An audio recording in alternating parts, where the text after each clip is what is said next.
Boa tarde a todos, sejam todos bem-vindos à nossa Semana Acadêmica da Naval. Vamos dar continuidade à nossa programação, né? A primeira programação do dia de hoje, com a palestra sobre barco movido a energia solar, do professor José Luiz Zotin, Zotin, isso. professor doutor em Engenharia Mecânica pela Universidade Federal do Rio de Janeiro, mestre em Engenharia Mecânica também pela Universidade Federal do Rio de Janeiro. Ele é professor do curso de Engenharia Mecânica do Cefet, da Unidade de Ensino Descentralizada de Itaguaí. Seja muito bem-vindo, professor. De antemão, agradeço a sua presença no nosso evento, né? E eu vou passar a palavra para o senhor. Eu queria avisar a todos que, ao final da apresentação do professor, teremos alguns minutos de perguntas, então vocês podem colocar no chat ou perguntar durante o momento por voz mesmo, ok? Então, professor, seja muito bem-vindo, a palavra é sua. Ok, muito obrigado, professor Carlos. Queria agradecer também ao professor Marcelo Mussi pelo convite. É um prazer aí estar na primeira semana acadêmica da Naval. Não sei se vocês estão estranhando ou não o fato de colocar um engenheiro mecânico para falar na semana acadêmica de Naval, mas eu vou tentar explicar um pouco o porquê disso. A minha área de pesquisa, especificamente, não é engenharia naval. Minha área de pesquisa, foco de pesquisa é a parte de mecânica dos fluidos e transferência de calor. No entanto, durante o meu mestrado lá no FRJ, eu participei de uma equipe de competição de barcos movidos a energia solar e acabei levando também essa experiência para o Cefet, onde a gente criou uma equipe própria nossa lá para participar da competição. Então, eu vou tentar passar um pouco para vocês a ideia do que é um barco solar, como são as competições, né? Quais são as competições que existem hoje, como funciona um barco solar, e tentar abrir um pouco, não sei se vocês conhecem esse mundo e tal, e tentar é, apresentar um pouco para vocês essa ideia que eu acho bem interessante, eu acho que tem tudo para evoluir nos próximos anos, tá? Deixa eu tentar. Posso compartilhar minha tela aqui então, professor? Pode ficar à vontade. Perfeito.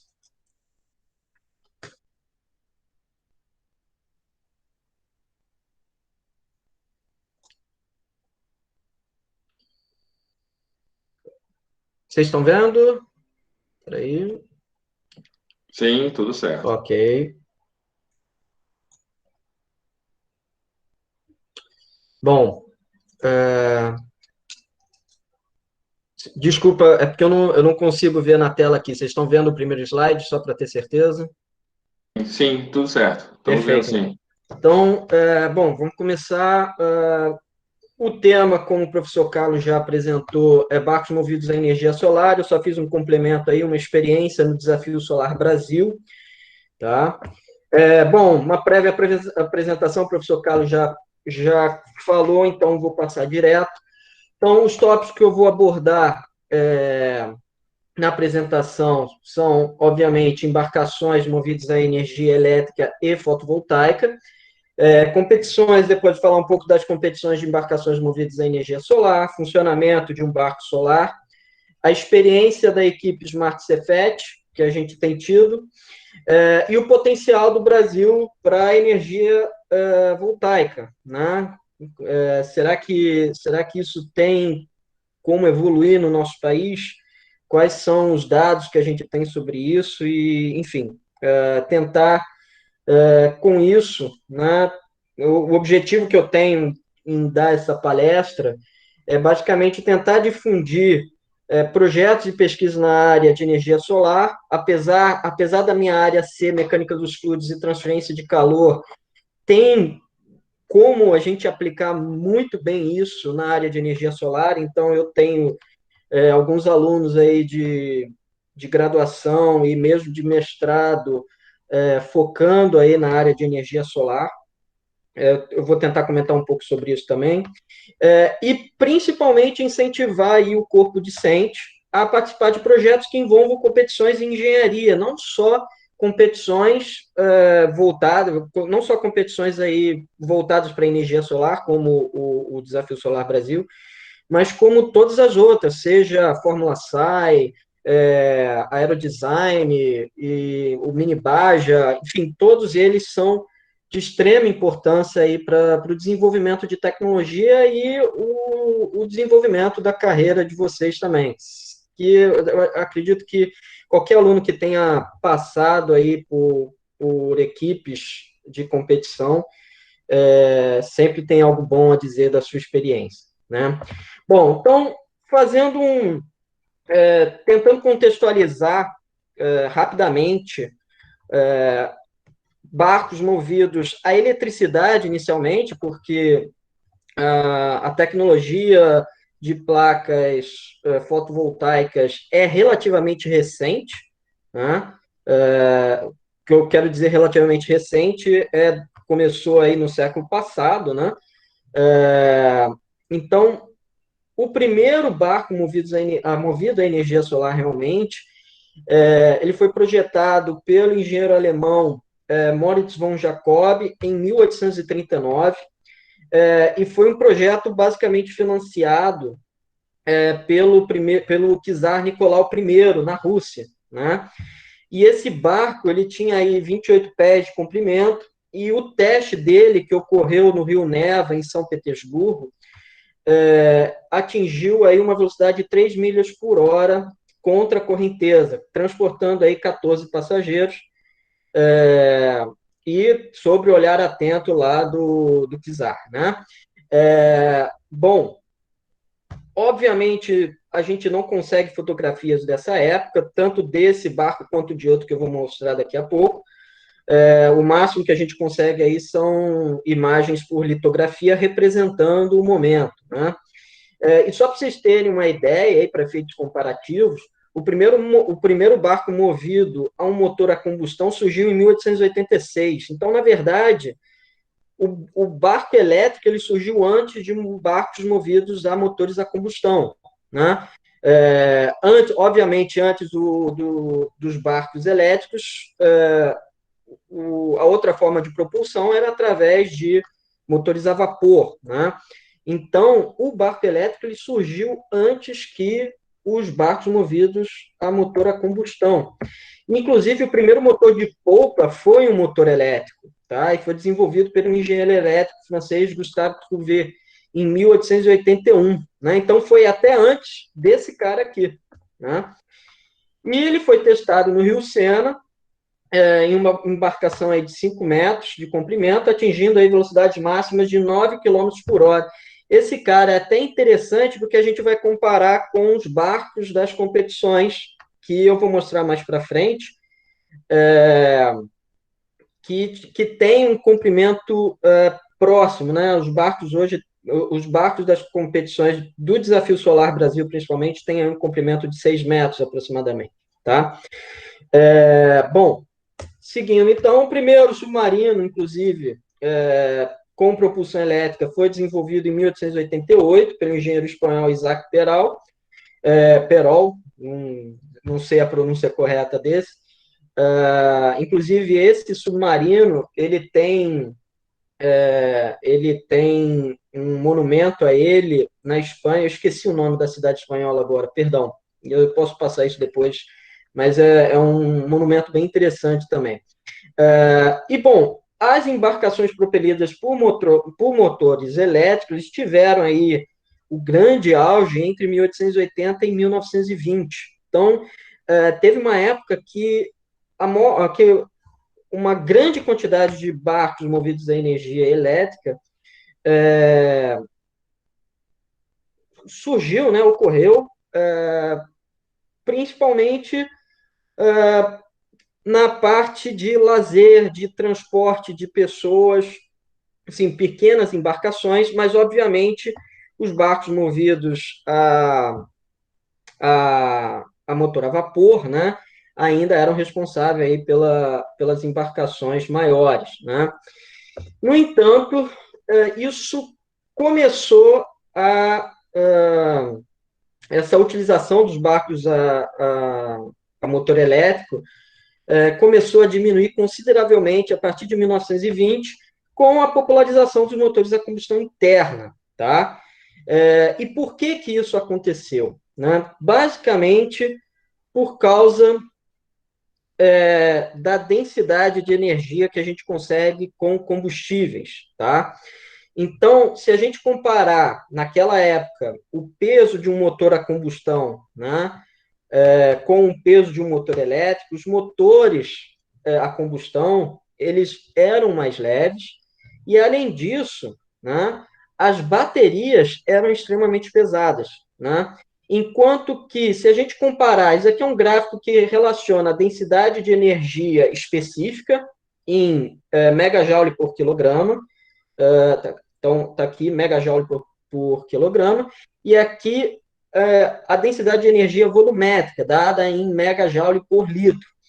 Então, para interpretar esse gráfico, basicamente, para a gente entender melhor isso daqui, seria o seguinte: quanto mais. Ops, perdão, pessoal. Usar a mesa digitalizadora ainda não está legal aqui, mas enfim. Quando a gente vai nesse sentido do eixo de densidade de energia específica, significa que a gente está conseguindo armazenar mais energia utilizando menos peso, ou seja, o peso, vamos supor assim, da bateria ou do combustível diminui. Se a gente vai nesse sentido aqui, aí não é o peso que diminui, mas sim o volume da bateria que vai diminuir. Então, se a gente comparar, por exemplo, o combustível, os combustíveis atuais, então, se a gente pegar diesel, gasolina, gás natural, etanol, né, eles possuem aí uma densidade de energia específica ou volumétrica relativamente alta quando a gente compara com as baterias de íon lítio, ok? Então, o que acontece? Você consegue transportar muito mais energia com um peso menor e com volume menor através de combustíveis líquidos do que com baterias. Então, foi por isso que houve uma revolução, basicamente, da forma de propelir embarcações, aliás, não só embarcações, mas qualquer meio de transporte, né, seja ele terrestre ou naval. Então, inclusive, existiam carros elétricos também, antes dos carros movidos a motor a combustão, e, obviamente, também eles acabaram sendo inviabilizados, simplesmente por quê? Porque o combustível era mais barato e você conseguia armazenar mais energia no tanque de combustível do que utilizando uma bateria, que na época era de chumbo ácido, né? Que era extremamente pesada. Então, você tinha, com o motor a combustão, né? Você tinha motores mais potentes e com uma autonomia muito maior do que utilizando motores elétricos, tá? Bom, seguindo. E hoje, né? Como é que está toda essa questão de energia elétrica? Afinal, passaram-se aí quase 200 anos, né, do primeiro barco elétrico, né, em torno de 180 anos. E como é que está hoje? Né? Bom, obviamente, os motores a combustão continuam, sim, predominantes, mas, né, com a crise do petróleo na década de 70, com a questão toda do aquecimento global, né, novas fontes de energia começaram a ser procuradas, né, começaram a ser pesquisadas, inclusive por conta da crise do petróleo na década de 70, surgiu o pró-álcool, né, surgiu perdão, esqueci o nome, mas surgiu o projeto do Proálcool, que objetivava aí a substituição da gasolina por etanol produzido no país, e até hoje a gente usa etanol, né? Dependendo aí do preço, obviamente. E a questão do aquecimento global, né, permitiu aí a busca cada vez mais intensa de fontes de energias renováveis, seja elas eólicas, solar, hidrogênio, enfim, diversas matrizes energéticas novas vieram a surgir aí nas últimas décadas, né? Mas, além disso, também está tendo uma evolução considerável das baterias, porque, afinal de contas, não adianta só você procurar novas fontes de energia. No caso de veículos movidos a energia elétrica, você precisa, de alguma forma, armazenar essa energia, que, no caso da eletricidade, através da utilização de baterias de diversos tipos. Eu vou comentar algumas delas, né? Então, só para vocês terem uma ideia, aqui a gente tem outro gráfico, novamente, aqui de densidade de energia específica por densidade de energia volumétrica. Então, há um certo tempo atrás, a única tecnologia que a gente tinha de bateria era a tecnologia de chumbo ácido, né? E, atualmente, a maior parte das baterias, inclusive dos celulares de vocês, já utilizam baterias de íon lítio, tá? E, historicamente, né, cronologicamente falando, a tecnologia de bateria realmente seguiu mais ou menos essa linha. A gente saiu de baterias de chumbo ácido, depois fomos para níquel-cádmio, depois níquel metálico, e hoje estamos em íon lítio, né? Existem outras tecnologias que estão sendo desenvolvidas, no entanto, comercialmente mesmo, e com preço relativamente acessível, apenas a íon lítio, né? Bom, seguindo então. Então, só para vocês terem uma ideia da evolução da quantidade de energia que as baterias conseguem armazenar e do custo desse armazenamento ao longo do tempo, tá? Esse gráfico aqui foi tirado do Departamento de Energia dos Estados Unidos. Então, obviamente, o custo aqui está em dólares por quilowatt, né? Então, em 2008, né, a gente tinha aí um custo de $1.000 por quilowatt-hora para armazenamento de energia. E, atualmente, bom, eu não consegui dados mais recentes, mas até 2015, esse valor já tinha caído para um valor próximo aí de $250. Então, em menos de 10 anos, o custo de armazenamento da energia já tinha caído 75%. Então, só para vocês verem como que o custo de você armazenar energia está caindo drasticamente. E não só o custo, mas também a densidade de energia, né? Então, olha como vem evoluindo ao longo do tempo, né? E essa evolução, se vocês repararem, essa evolução está ocorrendo principalmente depois dos anos 2000, essa evolução tem ocorrido principalmente por conta aí do investimento pesado da indústria automotiva, né? Principalmente com a Tesla.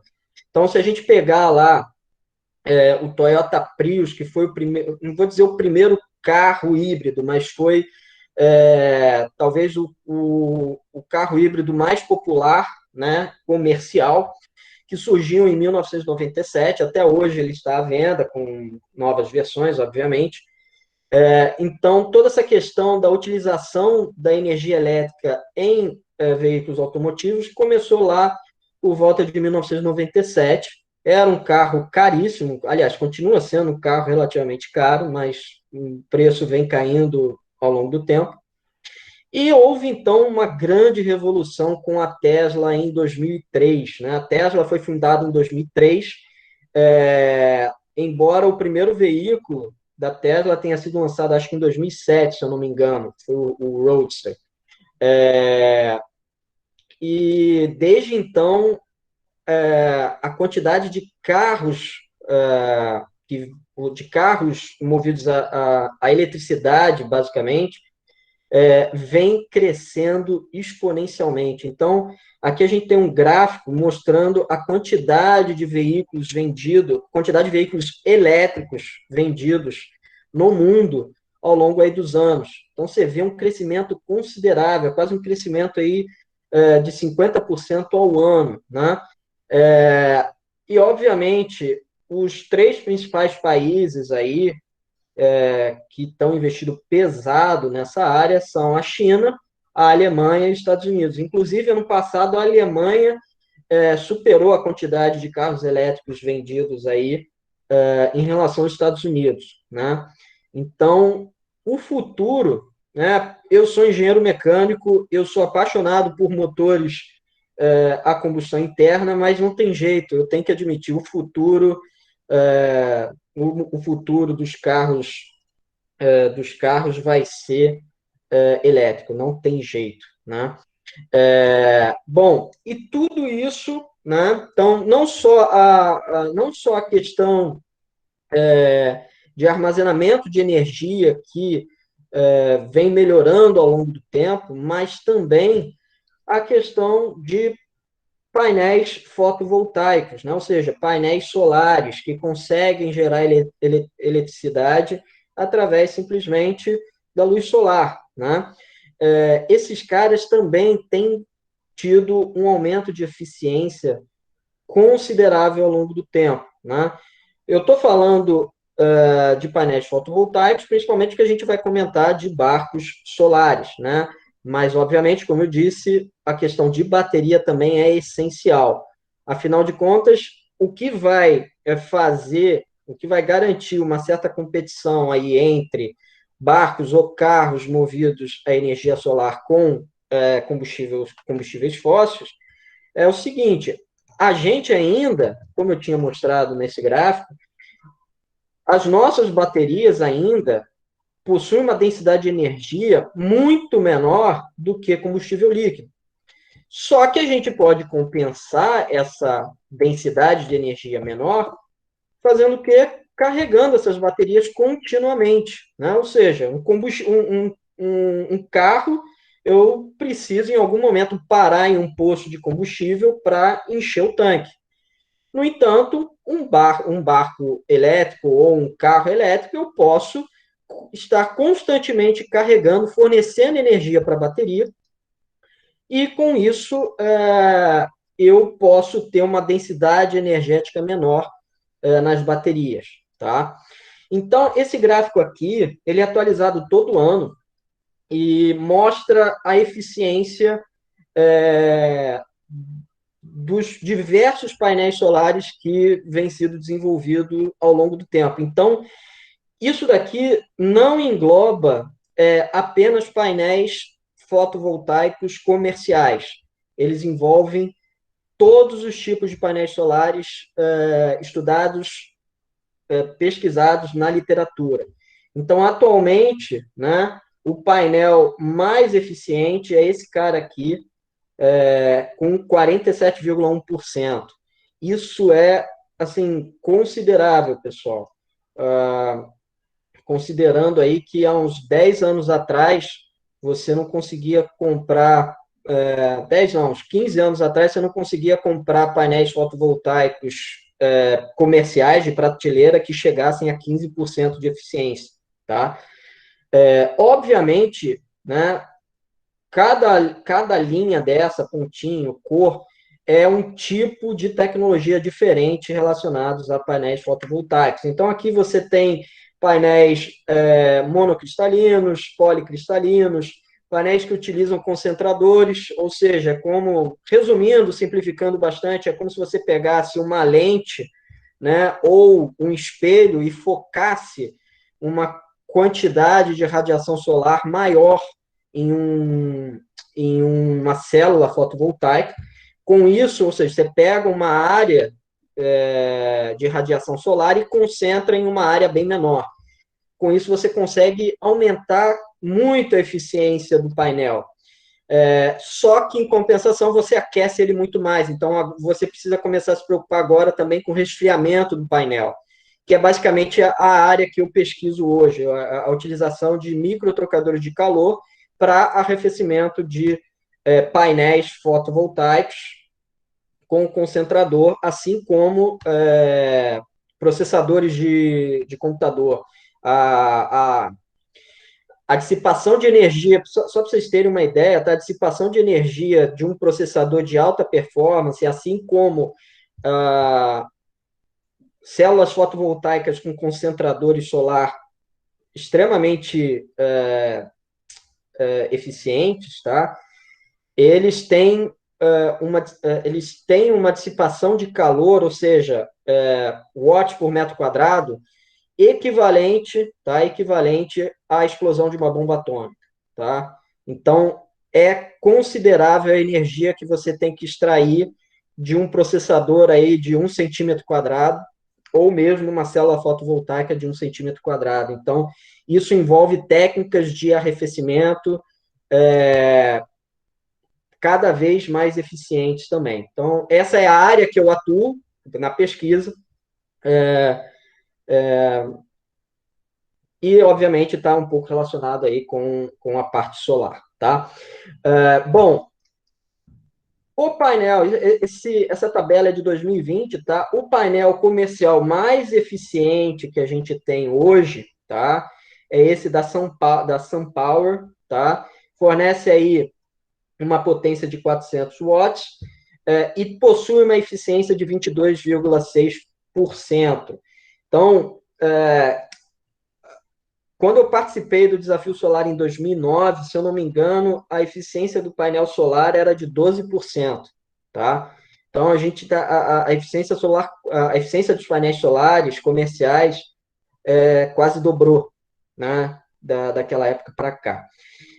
Então, mostrando aí, inclusive, cada vez mais a viabilidade de você utilizar painéis solares aí, tanto em veículos quanto, inclusive, na alimentação de um edifício, de uma casa, enfim. Bom, só que não foi só a eficiência que melhorou. Os custos, né? Os custos de produção desses painéis solares também têm despencado. Então, a gente pegando aqui em 1976, tá? O valor aí de uma placa fotovoltaica,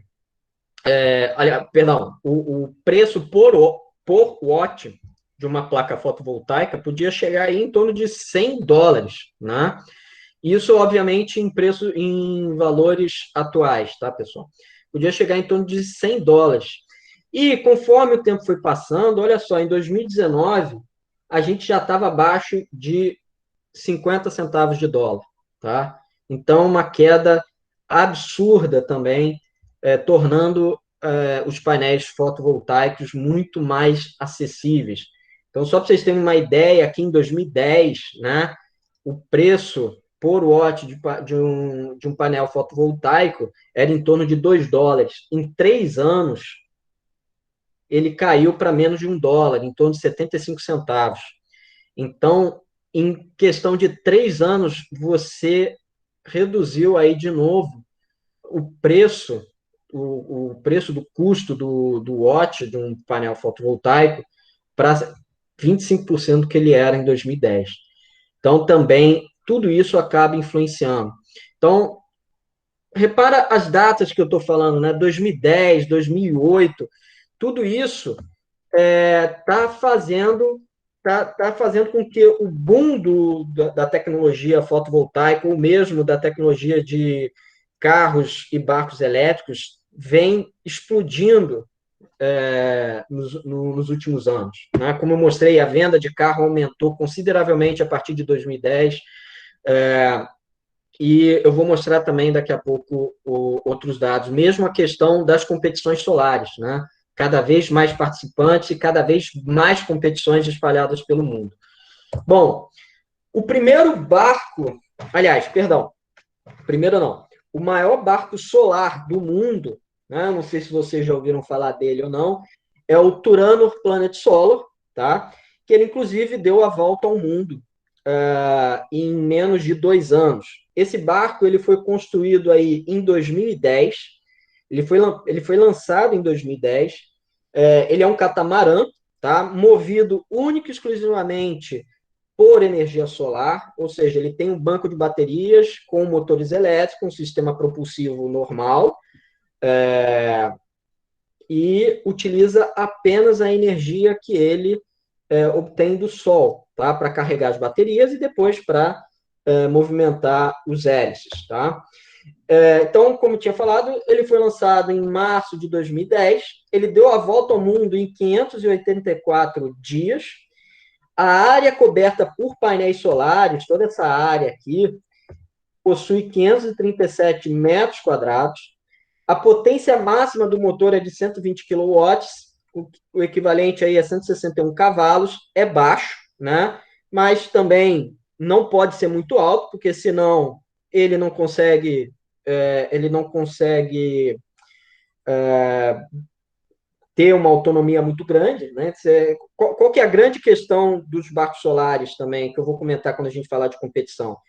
Você precisa ter um balanço entre o que você gasta com o que você tem armazenado e o que você está gerando, né? Então não adianta nada você pegar e colocar um motor aí de 1.000 cavalos num barco, sendo que ele vai gastar tudo isso em 1 hora e depois ele vai precisar ficar parado para armazenar mais uma certa quantidade de energia para andar. Então, é preferível você ter um motor de menor potência e andar com uma velocidade menor, mas de forma constante, tá? Bom, o peso total das baterias de íon-lítio eram de 12 toneladas, né? Então, repare, a questão do peso das baterias, mesmo utilizando íon-lítio, é considerável, não tem muito jeito. O peso das baterias ainda é um grande problema. E sim, a tendência é a gente tentar diminuir isso cada vez mais, né? Mas o peso ainda é um grande empecilho para essa tecnologia se desenvolver cada vez mais. A autonomia máxima sem luz solar é de 3 dias. Então, repara, eles colocaram um motor de potência baixa para quê? Para garantir que mesmo em alto mar, se ele pegasse aí dias bem nublados, né, com, sei lá, condição de tempestade, alguma coisa assim, mesmo com condições desfavoráveis para os painéis solares, ele ainda conseguiria andar por 3 dias, tá? A velocidade de cruzeiro ficava em torno aí de 5 nós, e a velocidade máxima que ele atingia era de 9 nós. E o custo do projeto, em 2010, isso daqui não está convertido para valores atuais, tá, pessoal? Isso é o custo do projeto em 2010, foi em torno de 12,5 milhões de euros, o que também não é nada, não é nada barato. Bom, atualmente, como é que a gente está? Atualmente, a gente tem sim está tendo sim uma grande está sendo bastante utilizado embarcações movidas a energia solar, principalmente aí para a parte de transporte de pessoas e veículos, né, balsas, ferryboats, enfim.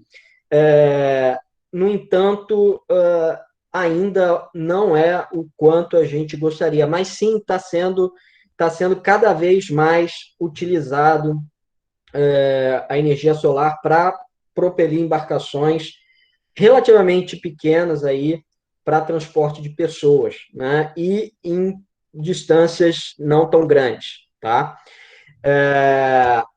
E também para lazer. Então a gente vê algumas lanchas e outros barcos menores, barcos para pesca, enfim, já são projetados exclusivamente para se movimentarem com energia solar, né, tendo um banco de baterias. Então, isso também está se desenvolvendo cada vez mais. Isso daqui, obviamente, é uma lancha de luxo, o painel solar é diferente, né? Ele é um painel solar moldável, né? Então, ele é um projeto bem peculiar. O nome, eu esqueci de colocar o nome dessa lancha, mas eu acho que é Kazir, alguma coisa do tipo, tá? Qualquer coisa depois, se alguém tiver dúvida, eu posso procurar essa referência depois. Bom, e o futuro? Como é que a gente fica, então, no futuro para isso?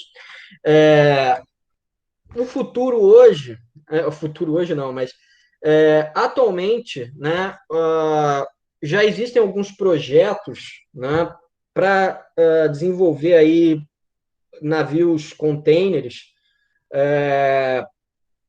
movidos à energia solar. Não só a energia solar, esse daqui é um projeto bem peculiar, a gente tem aí também placas na vertical que funcionariam como aerofólios também, para você também utilizar o vento, quase como se fosse uma vela solar, né? Aliás, uma vela com painéis solares também para você captar energia.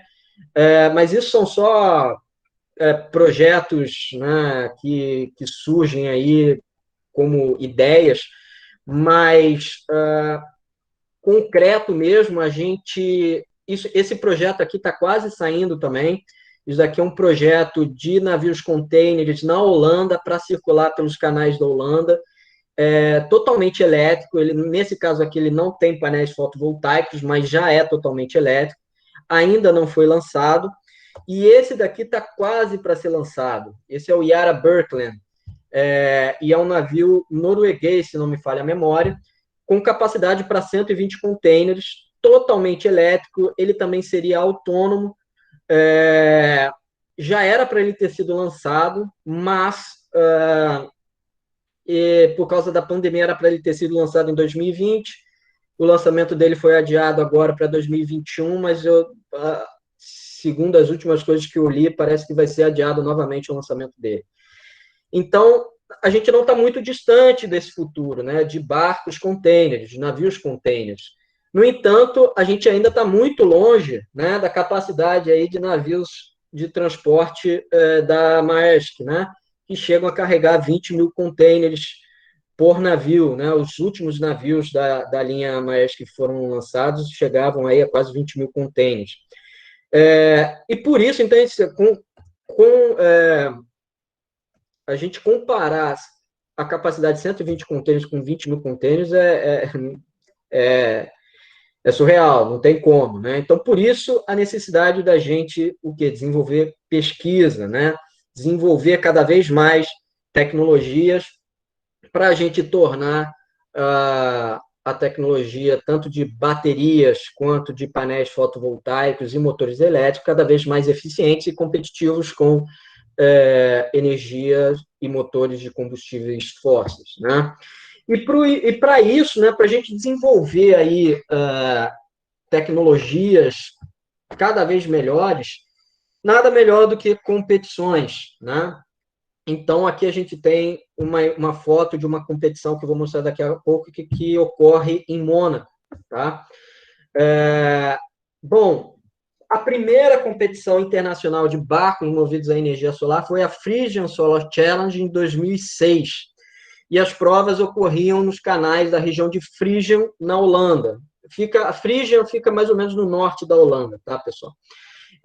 E tem, obviamente, muitos canais, e a primeira competição ocorreu com os barcos navegando através desses canais. E, bom, como é que começou aí toda a história do Desafio Solar Brasil? Começou com a participação da equipe do Polo Náutico da UFRJ em 2008, nessa Frisian Solar Challenge. E a equipe foi muito bem, eles ficaram em quarto lugar na categoria A. A Frisian, ela tinha 3 categorias, a categoria T, A e B. A categoria B era de catamarãs, perdão, não era de catamarãs, perdão, era um barco que levava 2 pessoas. A categoria A era a categoria monocasco com 1 piloto, e a categoria T era a categoria livre. A gente pode interpretar como sendo a Fórmula 1, ou seja, não tinha limite, eles não colocavam limites para nada, não colocavam limites para painel solar, para bateria, para basicamente nada. Então, as equipes podiam investir a grana que queriam para desenvolver um melhor barco solar, né?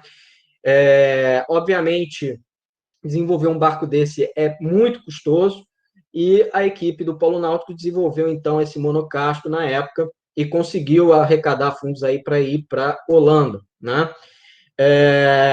E, bom, em 2009, essa equipe que foi para a Frisian, para a Holanda, fundou o Desafio Solar Brasil, né? Ele foi idealizado pelo professor da engenharia naval, Fernando Amorim, falecido em 2012, que é esse cara daqui, né?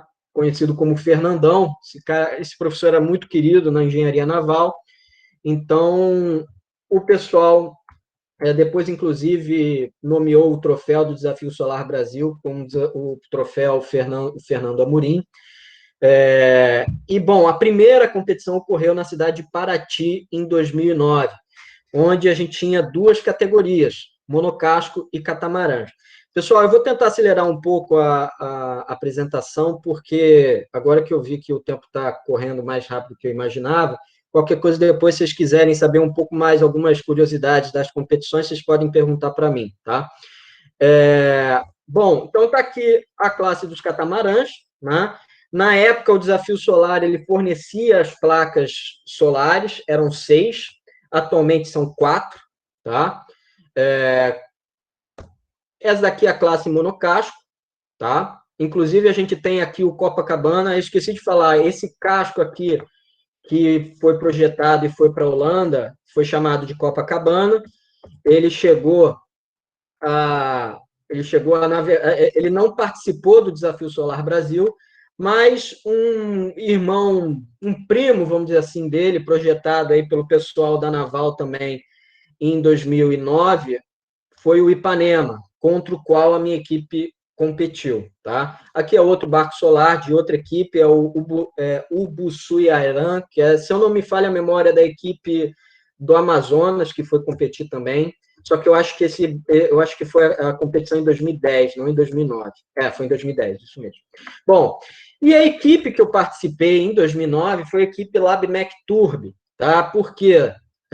Isso aqui é a abreviação do Laboratório de Mecânica da Turbulência, que era o laboratório onde eu trabalhava na época, lá da COP. E o meu professor orientador, ele era muito amigo do professor Fernando Amorim. E como é que eu participei da competição, né? São algumas coisas que a gente não acredita, né? Depois que a gente entende o que acontece. Mas, basicamente, foi uma aposta entre o meu professor orientador e o professor Fernando Amorim, dizendo que ele não conseguiria, os alunos deles não conseguiriam construir um barco que conseguisse ganhar da equipe dele, né?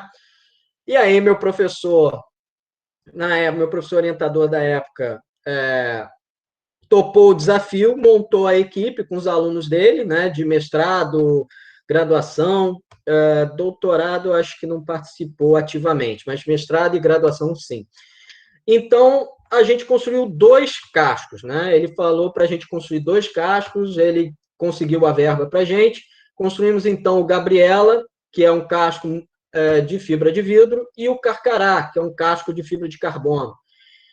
A competição contou com 12 barcos, né? Sendo que 3 eram monocascos, né? 2 da equipe lá do Backtube e o outro era o Ipanema. E 9 catamarãs. Bom, aqui é o Gabriela, tá? O piloto foi o Fernando De Luca.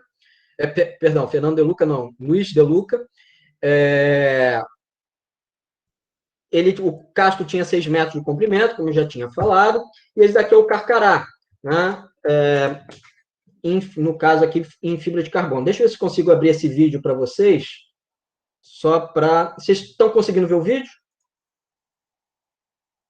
Tá não, não, vídeo não, dos slides. Só os slides, deixa eu ver se eu consigo... Acho que vai ter que compartilhar de novo, acho. Só um instante. Deixa eu ver aqui.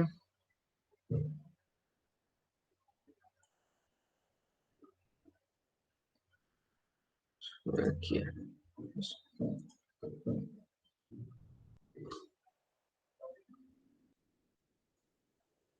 Tá aparecendo agora o vídeo? Agora sim. Então, isso aqui foi a primeira largada que a gente teve no Desafio Solar Brasil, tá? Então, vocês estão vendo aqui o Gabriela, tá? E atrás o Carcará e lá atrás o Ipanema. Então, dá para ver mais ou menos aí a velocidade máxima que a gente atingia aí nesses barcos era em torno de 8 a 9 nós, tá? Então, aí é o Gabriela, eu vou adiantar um pouquinho aqui para a gente não perder muito tempo. Depois foi o Ipanema.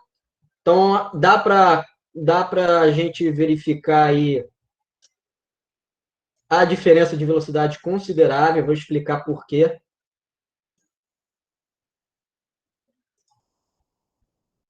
Então, acho que dá para a gente ver aí a diferença aí de velocidade entre as três embarcações, né? Carcará e Gabriela estão bem similares. O Carcará ele era mais rápido, que era mais leve, obviamente.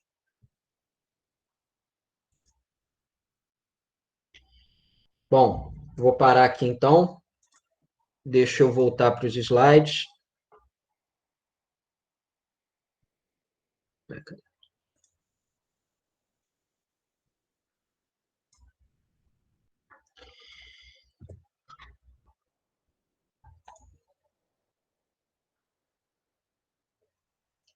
Ok.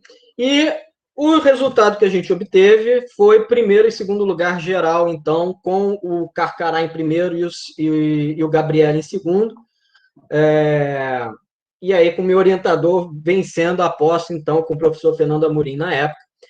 Foi uma competição bem legal, né? Então, a gente se dedicou muito ao projeto do barco.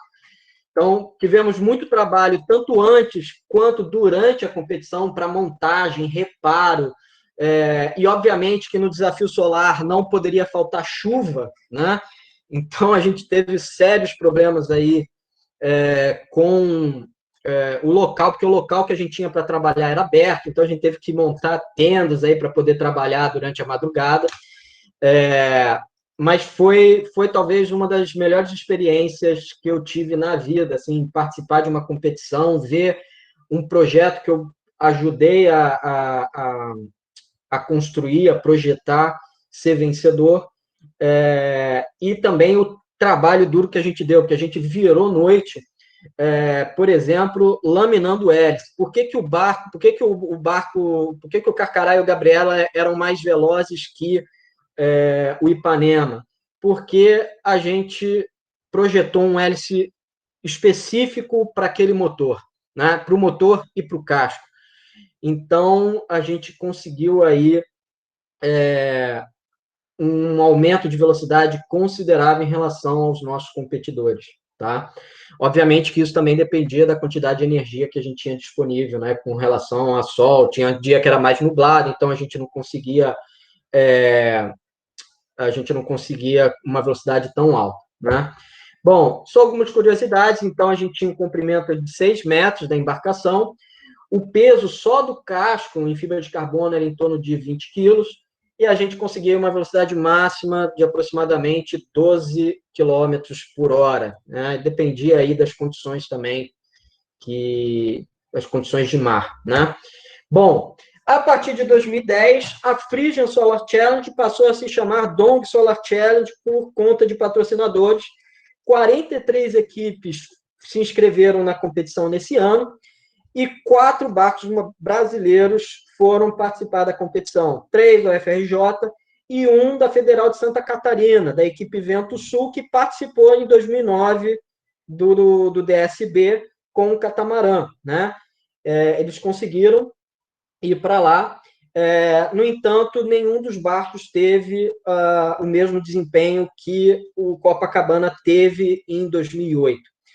Só que em 2010 os barcos começaram a voar, literalmente, porque começou a se utilizar hidrofólios. Então, tudo isso para mostrar, pessoal, a importância de competições, né? Por quê? Porque você incentiva cada vez mais o desenvolvimento de tecnologia. E por que usar hidrofólios? Por que tirar o barco da água, né? para diminuir o arrasto. Para diminuir o arrasto viscoso, você gerar menos onda e, consequentemente, gastar menos energia. Você vai gastar uma energia maior no começo, né, para tirar o barco da água, mas depois ele já fora da água, a tendência é que o gasto energético dele seja muito menor. Por quê? Porque ele está dissipando menos energia na água.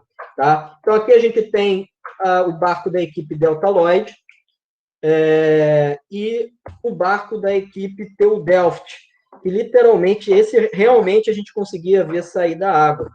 Então, o que eles utilizavam para isso? Utilizavam hidrofólios, né? Inclusive, vocês veem que existe um motor aqui acoplado logo acima do hidrofólio, o motor, nesse caso, não era submerso, era um motor interno, e eles utilizavam uma transmissão, tá?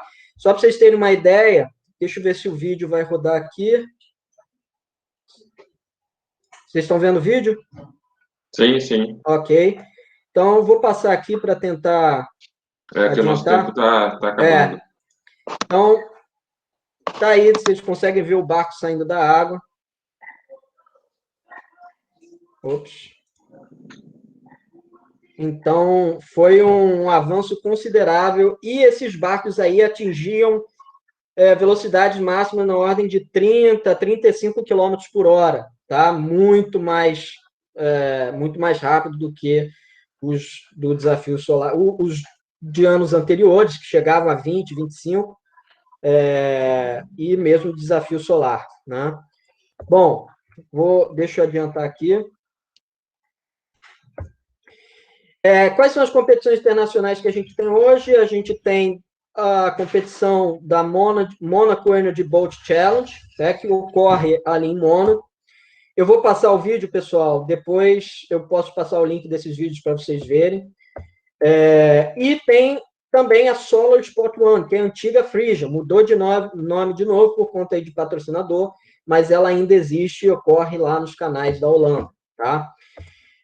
Bom, as tecnologias que surgiram, então, que surgiram com essas competições foram desenvolvimento aí de novas tecnologias de painéis solares, desenvolvimento de baterias, de gerenciamento de energia, que é o MPPT, uso de materiais compostos, hidrofólios, casco com injeção de ar, exatamente para você diminuir o arrasto viscoso embaixo da embarcação, e o uso também de sistema de monitoramento de dados remotos, tá?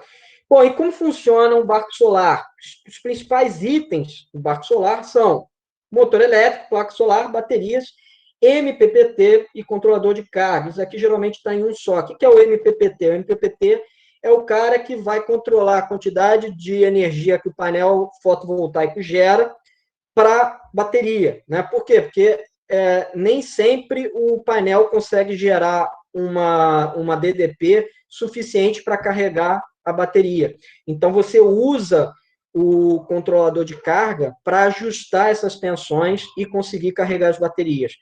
E o MPPT é um equipamento que busca o ponto de máxima eficiência entre voltagem e corrente para carregar as baterias em função do painel solar, tá? Então, aqui a gente tem um circuito